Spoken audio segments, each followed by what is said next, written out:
Hey guys, what is up? It's me, Lori from Tiori, and welcome back to another episode of Nusantara. So let's get this started. And bike right back from the cliffhanger. Rexa, I know you can do this. Remember when you fought Mitra? You were faster than this. Don't let him provoke you and be blinded with your anger. And Mitra was pretty fast, you know. Shut up, you noisy woman. Stay out of this. Yeah, stay out of this. The warriors around me began to get restless and angry. But before any of them could grab me, some villagers thrust me to their backs. Don't worry, Rexa. We will protect your woman while you take care of Purba. Oh, I'm his woman now. Great. His. Man, am I just a possession or an object? Thanks, guys. We won't let them touch her, so hurry up and beat him. And if you want warriors, kill us. I doubt Chef Silva will let this slip this time. The warriors and the villagers growled warningly at each other. A civil war! Whew. The resounding growls in the airs made me shudder. You guys! Anyone who is Rex's friend is ours. Not to mention he looked like he'll rip our head out if we ever let you be harassed by these empty-headed warriors. The villagers laughed while they heard this, while it turned pink with embarrassment. I was touched by the villagers' kind gesture, but their reasoning was a bit off. Well, you heard him. Too bad I couldn't cover it anymore. Villagers die. Purba signaled to the crowd and the warriors calmed down a little, though they were still growling threateningly at me. Tell me, Rexa, how would you react if I accidentally killed her? You wouldn't have the chance to. Rexa slowly stood while testing his legs by stomping the ground and flexed his shoulder. He was breathing heavily. Oh my gosh, okay. And looked to be still recovering from the damage, but to my relief, he didn't have the look of anger in his eyes anymore. If anything, he looked calm. Rexa took a deep breath before looking straight at me in the eyes. I almost didn't realize that I was repeating my past mistake. Thank you for reminding me what is important, Tamara. Anytime. Now go break a leg or two. I couldn't help to feel a little giddy when Rexa was grinning at me. He was back to normal, and it was everything I could ask for. Hopefully you don't break your leg.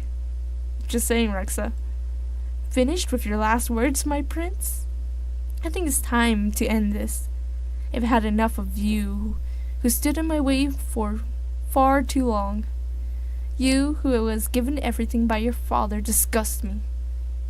I'll prove to everyone right here, right now, that I'm the one who's worthy to be the next chief. Rex's jaw twitched. Given everything? By my father? You. You don't even know what I had to go through for my father to finally recognize me. What's with this music?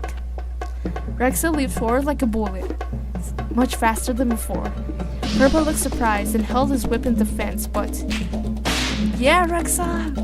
Do this! Instead of attacking his body, Rexa's whip curled around Purba's left ankle. I used my own strength to get this far. Here, I will show you. God. Flesh was torn while Rexa's pulled his whip back. Okay, this music is way too loud. I like it, but... Just gonna turn it lower. Blood splurted from the injury to the ground. Purba lashed back, but Rexus managed to avoid it, just barely in time. Rex's shoulders shuddered with labored breath, and blood was still pouring from his wounds, but still, he didn't stop. He was not finished yet. Purba flinched when he put weight into his injured ankle, and Rexa immediately latched his whip to Purba's other ankle. Arg, you. Purba's attack missed. His speed dropped considerably with both ankles injured. How do you like it? I had a similar injury before, so I knew how difficult it was to move. The villagers and I couldn't contain our excitement when we saw Purba begin to sway. Yeah, is this gonna stop? Loud cheers erupted from our side, while the warriors looked bewildered at the new development. My voice was comparatively small than the others, But that didn't stop me from cheering and screaming like a rabid fangirl. Modesty be damned. I like Tamara. Rexa literally took my suggestions of break a leg or two and shoved it down the warrior's face. Whew. Don't get cocky. I will not be defeated that easily. I expected that much. Again, they traded blows. Is this ever gonna stop? How long is this fighting scene? Like, I like it, but it's just too much. Rexa bolted from side to side, using his speed to the fullest, while Perba's lash couldn't seem to meet his target. I held my breath when Rexa barely dodged a last and retaliated with his own. Again, they traded blows. He attacked restlessly from Perba's leg and right up to his shoulder. Perba's frustration was visible until, as he kept receiving small wounds, and the damage slowly piled up until finally, Perba dropped to his knees. Rexa took this chance to leap high. Nice artwork. The unbelievable happened. Perba's whip broke in half. The crowd became wild when they saw what happened, especially the villagers. They looked to be in hysterics. Perba stared at his broken whip in disbelief, and Rexa slowly walked to Perba. I should repay you generously for these scars. Rexa gestured to the 3 scars on his face. But I won't become like you. Go home and never, ever disturb me or her again. And get your warriors away from the villagers. Whatever. This never counted as something anyways. Everything was decided by birth. Rex's eyes narrowed. The circumstances of our birth are irrelevant. It is what we do that determines who we are. Rexa glanced over at the villagers. Even though you managed to gain the warriors' trust, you treated the villagers like trash, and there are other things I prefer not to mention. Just from that, you would not be a good chief. Perba snarled. You know I did it for our villagers' own good, for us to win and this village was built for its villagers. What good would it be if we won the war by sacrificing our villagers? If you can't understand it, I'm wasting my time. Growling, Perba attempted to stand, but he fell right back right away. His legs were shaking and blood was bleeding profusely from his wounds. Don't tell me anymore. Rexa snorted and walked away. The battle was finished. Don't turn your back on me, Rexa. We are not finished. When Rexa didn't react to his demands, Perba became more furious. I will not forget this humiliation. Mark my words, I will never forgive you for this. Perba's threat fell into deaf ears. Warriors immediately acted and brought him away, but I couldn't care less about that bastard. Instead, I prepared myself to congratulate him like the other villagers when Rexa walked towards my direction. Congratulations! Rexa, we're so happy for you. Thank you. If the warriors still harass you despite my warning, tell me immediately. The villagers laughed, and that was when Rexa flickered his gaze on me. I was about to say something, but then it changed into a startled shriek when Rexa suddenly appeared in front of me. Rexa, you surprised me! He didn't answer and started to pull me to the direction of his house. Rexa? So, she really is Rexa's woman. I think so.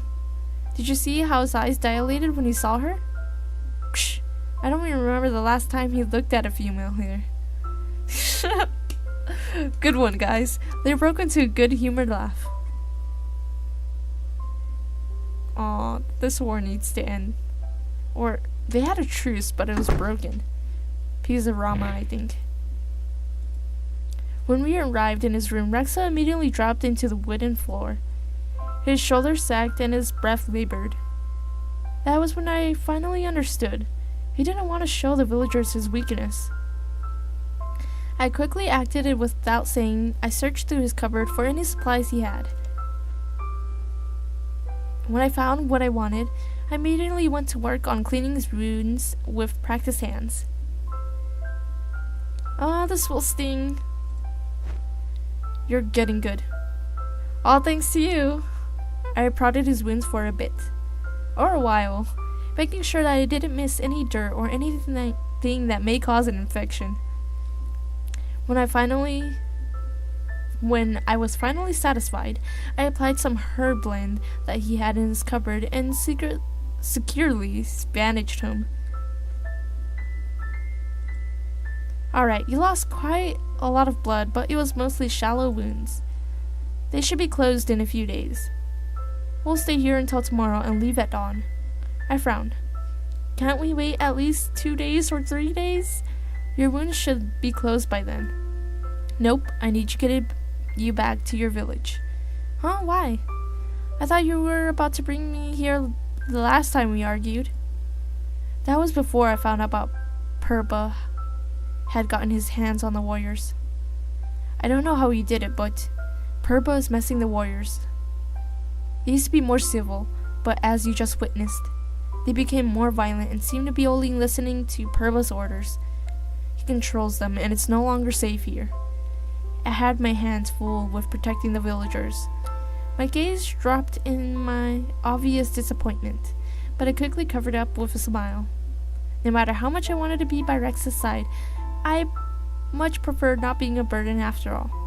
I see. I turned my gaze to the only window in his room and rose to peer out. My fingers pulled back the red curtain for a better look, and my guess was right. It was already late afternoon, and the streets were a little barren, save for a few warriors. There was still some time for us to talk, though. That is, if Rexa decided to participate. Feeling a little hopeful, I sat back beside Rexa. So, who is Purba? Do you live alone? Do you live alone? This house seems a little big for you. I thought I saw something flash in Rexa's eyes, but it was gone before I could identify it. I used to live here with my father. He gave me this house when I turned 15, when he deemed me old enough to live by myself. My father. He has great expectations for me because I'm his successor, even though I had a body like this. I was about to protest, but he held up his hands as if he knew what I was about to say. It bothered me before, but thanks to you, it doesn't bother me as much as I did. Good, and I'm gonna remind you every day if I have to. Relaxing again in my seat, I asked him another question. How about your mother? She died giving birth to me. It's alright. It was a long time ago. That's why you... Rexa stopped mid-talk. I tilted my head in confusion. What? He stared at me strangely before shaking my head. It's nothing. Oh, I guess I had to ask this question. Who is Purba? You seem to have a long history with him. Rexa started to growl when I mentioned Purba's name. I thought he wouldn't answer, but he did after a few hesitant moments, albeit a little angry. We knew each other from childhood. He used to be someone I looked up to, but now, even acquaintance is pushing it. He dryly gestured to his left cheek, where there was 3 long scars rested. When I was 6 and he was 9, we sparred together in a Cassie dance, but he transformed himself into something hideous, and even gave me a souvenir. Oh, shoot. What? Not this again. I'm gonna save, and I think I'm gonna stop it here, and I'll go back to the option in the next episode. So, see you guys soon. Make sure to click that like button and subscribe to my channel. Bye!